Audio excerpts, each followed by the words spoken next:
ऐसा मेरे साथ ही क्यों होता है?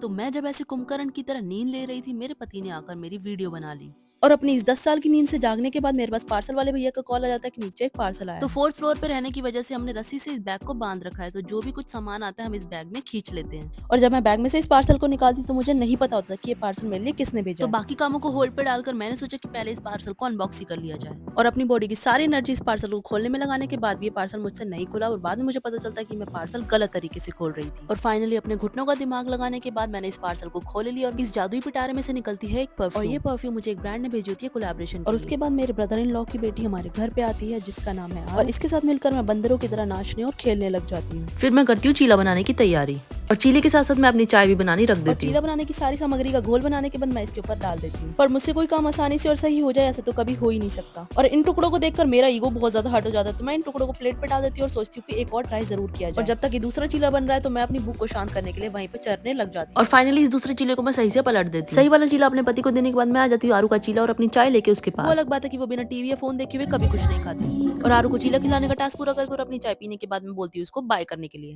बाय बोलो बाय। बाय।